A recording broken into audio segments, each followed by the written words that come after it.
to a police press conference where we're getting updates on the latest school shooting here in the United States. FBI, the ATF, Texas Department of Public Safety, and other area law enforcement agencies and first responders.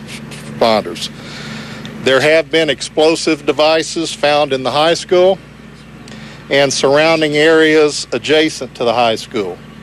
Because of the threat of these explosive items, community members should be on the lookout for any suspicious items and anything that looks out of place. Do not touch any items that look out of place and immediately call 911 so that the appropriate authorities can respond. And our thoughts and prayers go out to our students, staff, and our community. Please pray for SFISD.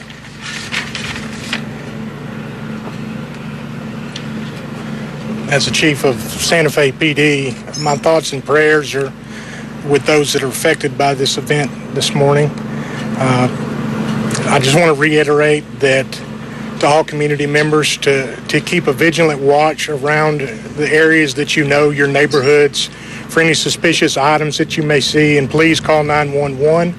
There is, like I said, been confirmed reports of explosives found both on the campus and off the campus. So that's our main concern, is to keep the community safe. So please make the call if you see something suspicious, and someone will respond to assist. That's all I have. God bless. I'm Mark Henry. I'm the county judge, Galveston County, Texas. I'm the chief elected official for Galveston County. The Galveston County is providing all the assistance we can, both through Galveston County Sheriff's Office and Galveston County District Attorney's Office, to the Santa Fe ISD police agencies and the city of Santa Fe. I don't really have much else to add. I do want to emphasize this was a tragic loss of life this morning. First call came in at 7:32. I received my first phone call about 7:45. It has been a difficult scene, difficult time for everyone involved. So again, I ask that you pray for the people who have suffered some injury and loss today.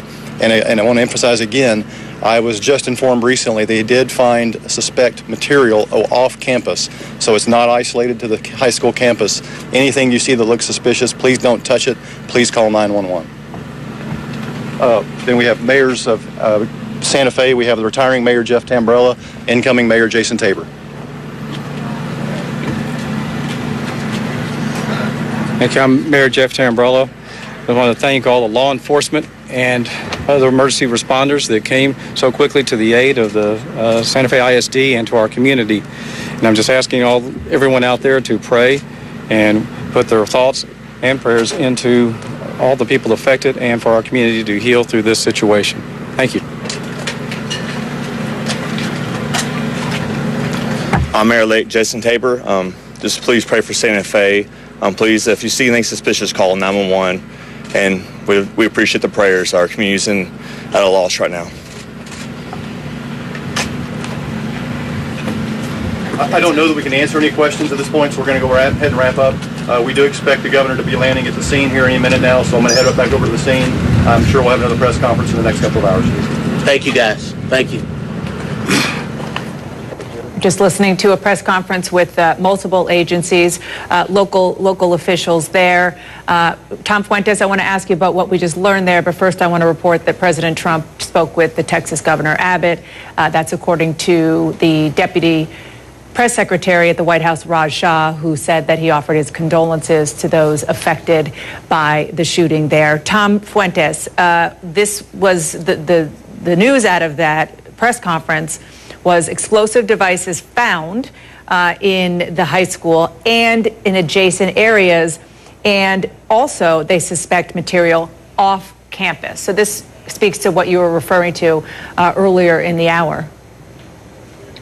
Right, Dana. I mean, the off-campus part could be at the residence, or if the student had been using some type of hotel room or staying at a friend's home or had a vehicle and they found some material in that vehicle, it would indicate that he did have materials to possibly make explosive devices somewhere else in another location, made some devices, placed them near the school and in the school, and now they have to contend with that. Again, it does slow down the searches because they have to be all the more meticulous with every door and drawer and sewer cap or anything else that they lift up because it could be booby-trapped.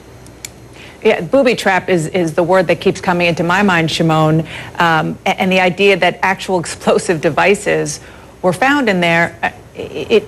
Maybe it seems obvious that somebody who wants to come into his own school, apparently, and shoot his classmates wants maximum damage.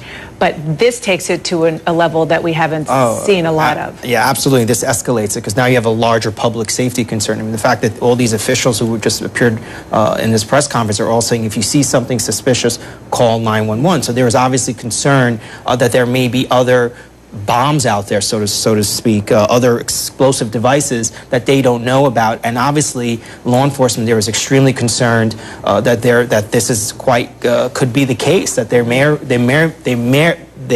may be other explosive devices there. And also, I think what this tells us is that there was some planning here on the part of the shooter, right? To the fact that if he did go out there and plant these devices in different places, that would indicate that there was some planning that went into this. You have to make these devices. There has to be a place where he made them. Perhaps it was his home. So all of that are good clues for law enforcement as they try to figure out what happened here. And also we know that the shooter here is in custody, so therefore he could be speaking to law enforcement, could be cooperating. We don't know that, obviously, but that usually is an added value when you do have someone who's alive and is able to speak with law enforcement. Now, there are about a dozen injured, but the other thing that was reported as of now, fewer than 10 fatalities. It's still a lot, and especially on the heels of, as we said earlier, this is the 22nd school shooting of the year. I want to read a statement that was just released from the Parkland Kids Group. And here's what it says. Though this is the 22nd school shooting this year, we urge those reading this not to sweep it under the rug and forget this is not the price of our freedom. Santa Fe, we are with you, and we will do whatever we can to support you as the days go on. I can also say that Daniela Diaz, our producer up on Capitol Hill, saw the congressman from Parkland, who represents Parkland, Ted Deutsch, a Democrat, walk off the House floor moments ago and give a hug to Republican Randy Weber, who represents Santa Fe, Texas. Certainly not what we want to see and hear at all, even as the kids from Parkland are reminding their representatives in Washington that it's time for action.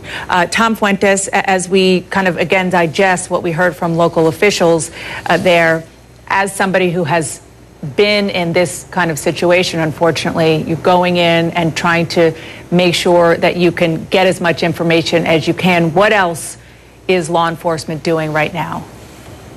Well, I think first of all, again, going back to verifying the identity of the shooter in particular, and then trying to examine every possible trace of information about him, whether it's digital media, social media, searching the residence if they've located it, searching his vehicle if they've located it, and again, very carefully now that they know explosives are involved, and then trying to identify if he's put postings out, if he's made phone calls or sent emails to friends, neighbors, colleagues, former students, to put information out that he had this intention or had some grievance of a major grievance against society or against the school or against fellow students or everybody in general.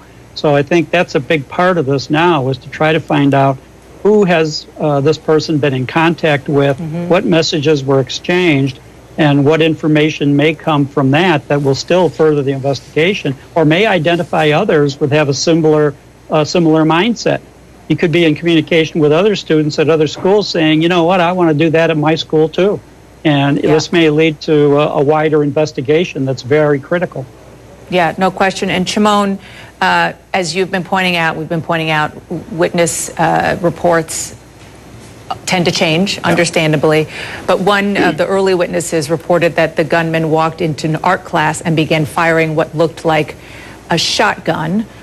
Which is a different kind of gun that we've heard about in other school shootings, which have the ability to shoot many, many more bullets at one time without having to reload. Again, we don't know exactly what it's going to be at the end of the day, but what does that tell you, at least in the short term? So, I think it doesn't really give us any indication more than what we already know. I think the fact that this started in the beginning of the day to, first period is what that one witness said, that they were in art class and that the gunman walked in and just started firing. We don't know, obviously, how this person would have gotten their hands on the shotgun, but that may be something that's relatively easy in Texas, right? I mean, getting your hands on a shotgun. So that will be interesting, and I think we'll learn that down the line.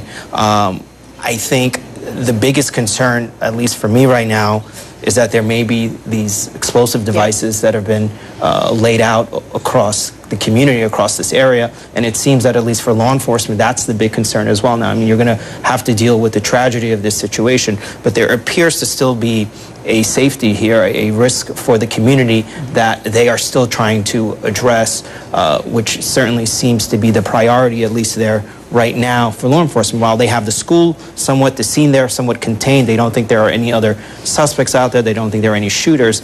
But the big thing right now is getting no question the control of these explosive devices. And then obviously on a very human level, here we are in mid-May at a school where you had a whole senior class preparing to graduate.